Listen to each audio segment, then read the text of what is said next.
Hey, so we are continuing with the First Samuel series, and now we're in chapter 25. Let's read the chapter, see what it says.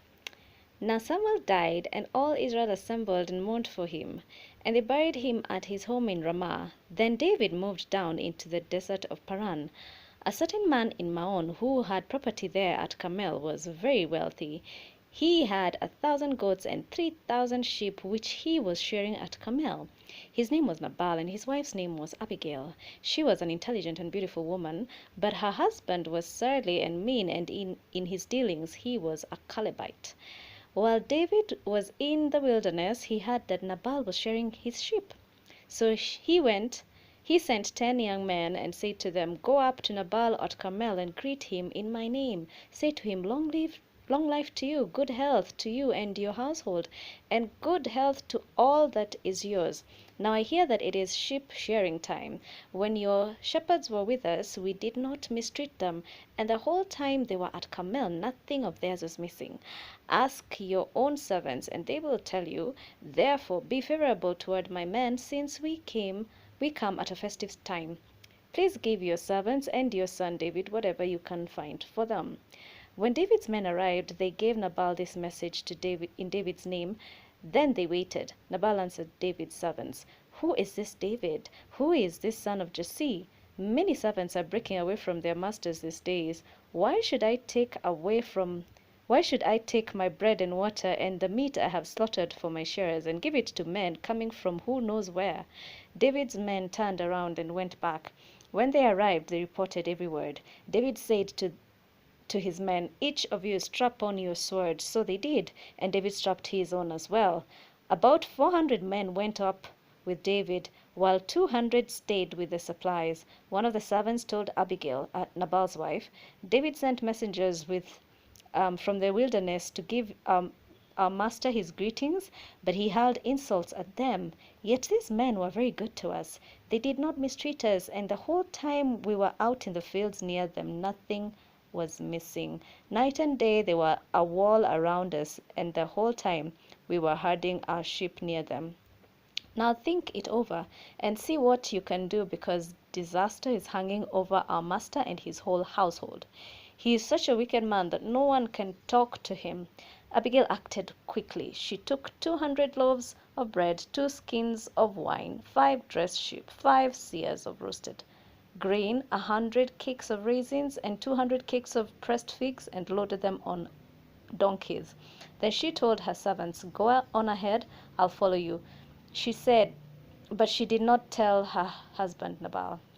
As she came riding her donkey into a mountain ravine, there were David and his men descending toward her, and she met them. David had just said, "It's been useless, all my watching over this fellow's property in the wilderness so that nothing of his was missing. He has paid me back evil for good. May God deal with David, be it ever so severely, if by morning I leave alive one male of all who belong to him." When Abigail saw David, she quickly got off her donkey and bowed down before David with her face to the ground. She fell at his feet and said, "Pardon your servant, my lord, and let me speak to you. Hear what your servant has to say. Please pay no attention, my lord, to that wicked man Nabal. He is just like his name. His name means fool, and folly goes with him. And as for me, your servant, I did not see the men my lord sent. And now, my lord, as surely as the Lord your God lives, and as you live, since the Lord has kept you from bloodshed and from avenging yourself with your own hands, may your enemies and all who are intent on harming my lord be like Nabal. And let this gift which your servant has brought to my lord be given to the men who follow you. Please forgive your servant's presumption. The Lord your God will certainly make a lasting dynasty for my lord, because you fight the Lord's battles, and no wrongdoing will be found in you as long as you live. Even though someone is pursuing you to take your life, the life of my Lord will be bound securely in the bundle of the living by the Lord your God. But the lives of your enemies he will hurl away as from the pocket of a sling. When the Lord has fulfilled for my Lord every good thing he promised concerning him, and has appointed him ruler over Israel, my Lord will not have on his conscience the staggering burden of needless bloodshed or of having avenged himself. And when the Lord your God has brought my Lord success, remember your servant. David said to Abigail, Praise be to the Lord, the God of Israel, who has sent you today to meet me. May you be blessed for your good judgment and for keeping me from bloodshed this day and from avenging myself with my own hands. Otherwise, as sure as the Lord, the God of Israel, lives, who has kept me from harming you, if you had not come quickly to meet me, not one male belonging to Nabal would have been left alive by daybreak. Then David accepted from her hand what she had brought him, and said, Go home in peace. I have heard your words, and granted your request. When Abigail went to Nabal, he was in the house holding a banquet like that of a king. He was in high spirits and very drunk, so she told him nothing at all until daybreak. Then in the morning, when Nabal was sober, his wife told him all these things, and his heart failed him, and he became like a stone. But 10 days later, the Lord struck Nabal, and he died. When David heard that Nabal was dead, he said, Praise be to the Lord who has upheld my cause against Nabal for treating me with contempt. He has kept his servant from doing wrong and has brought Nabal's wrongdoing down on his own head. Then David sent word to Abigail, asking her to become his wife. His servants went to Carmel and said to Abigail, David has sent us to you to take you to become his wife. She bowed down with her face to the ground and said, I am your servant, and am ready to serve you and wash the feet of my Lord's servants. Abigail quickly got on a donkey, and attended by her 5 female servants, went with David's messengers and became his wife. David had also married Ahinoam of Jezreel, and they both were his wives. But Saul had given his daughter Michal, David's wife, to Paltiel, son of Laish, who was from Galim. Yeah, so that's chapter 25. We see David, who's now a watchman or watching over other, well, strangers' sheep, but he honestly thought that there was still good in Israel and that he could get some, what do I say, honorarium or payment. I don't know. He just wanted something to feed his um, followers or his band of, would you call it an army?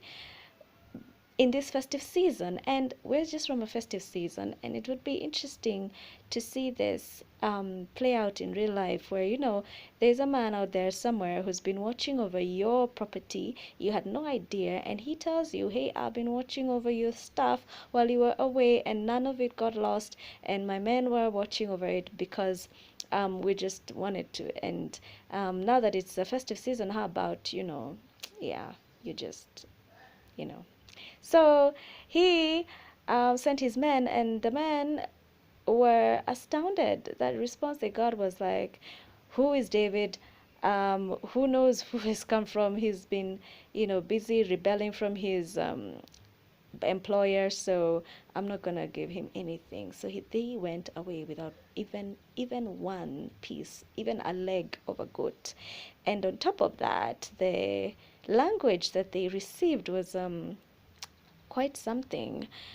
And Nabal says, Why should I take my bread and water and the meat I have slaughtered for my shearers and give it to men coming from who knows where? He totally ignores the fact that these people who come from who knows where have been protecting his sheep and his shepherds, and have been doing a good thing for him. Needless to say that his own servants know that there is trouble coming, because his servant tells his wife that you need to act quickly. Yeah, night and day, these men were a wall around us the whole time we were herding our sheep near them. Now think it over and see what you can do. And Abigail quickly puts together quite a package here of 5 dressed sheep. Wow, what's a dressed sheep? 2 skins of wine, loaves of bread, 5 seahs of roasted grain, 100 cakes of raisin, and 200. How big was a cake? 200 cakes of pressed fig, and loaded them on the donkeys. And remember that this is for David and his men, and she creates this peace offering, knowing what David's men can do. He was a man of battle. And it seems that Abigail not only tries to create peace because of the imminent or almost sure death of her household, she also seems to know something. She says that the Lord your God will certainly make a lasting dynasty for my Lord, because you fight the Lord's battles, and no wrongdoing will be found in you as long as you live. And she actually allows David, or rather informs him, that he needs to avert the possibility of bloodshed on his part.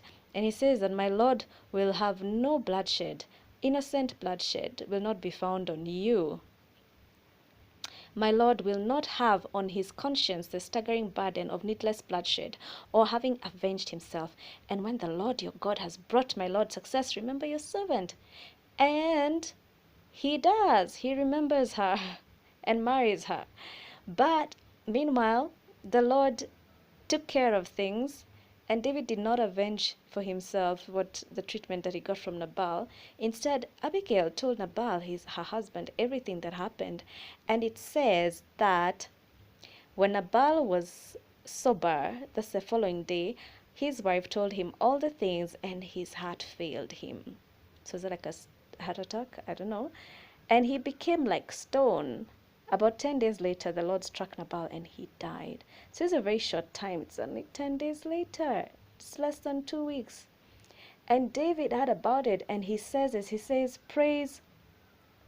um, he kept, praise be to the Lord who has upheld my cause against Nabal for treating me with contempt. He has kept his servant from doing wrong, and has brought Nabal's wrongdoing down on his own head. Has brought Nabal's wrongdoing down on his own head. So, at the end of the day, we see that the Lord himself did avenge for David, so the treatment, for the wrongful treatment that he got from Nabal, who, as the Bible says, was so mean and surly that even his own household, his own servants said that he's so mean nobody can talk to him. So this was a wicked man. He's such a wicked man that no one can talk to him. So the Lord himself avenged on behalf of David, and he married Abigail. Now, interesting about David now, he has the third wife, having had his first wife, Michal, who now Saul has given over to Paltiel, son of Laish.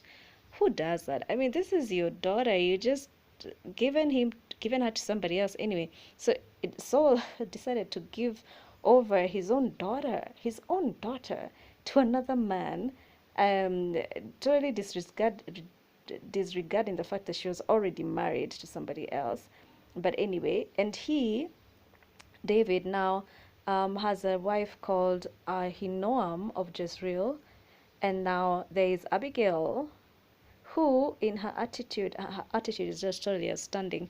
On the servants of David going to Abigail, asking her to become his wife, they say, David has sent us to you to take you to become his wife. She bowed down with her face to the ground and said, I am your servant, and I'm ready to serve you and wash the feet of my Lord's servants. And she looks at being David's wife as serving him. Abigail quickly got on a donkey, and attended by her 5 female servants, went to David's messengers and became his wife, his servant, as she says. And we see that Samuel in this chapter died, or we are informed that he died in chapter 25. And Israel assembled and mourned for him, and they buried him at his home in Ramah. Then David moved down to the desert of Paran. So there's quite a bit of change in here, and we see that with Samuel's death, could that mean that David felt more exposed? Probably needed more security. I don't know. So he moved to a desert. He moved to an even more remote place. And there we find the story of Naboth. So, moral of the story is we need to be more gracious and giving of our property, because Nabal, with all his stuff, actually ended up refusing David from out of his abundance. He already had an abundance, and David's good deeds were left unappreciated together with the servants that he was with. And we find that it's useful to be wise, not just to wisdom of men, but to know how to handle a difficult situation. In times where we need wisdom from God, He gives us. If we don't have wisdom, we're told we can ask for it, and He freely gives it to us.